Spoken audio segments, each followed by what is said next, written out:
আসসালামু আলাইকুম। আমি আজকে সকলের পছন্দের একটি খাবার চিলি চিকেনের রেসিপি নিয়ে চলে এসেছি। তো চলো শুরু করা যাক।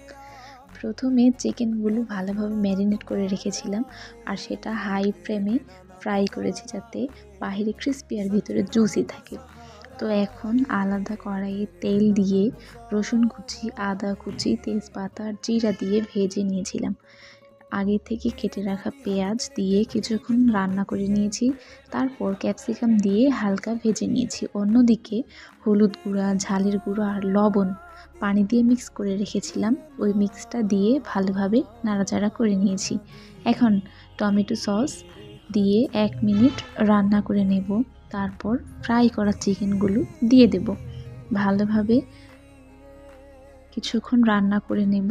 আর ভালোভাবে রান্নার জন্য আমি কুসুম গরম পানি দিয়েছি আর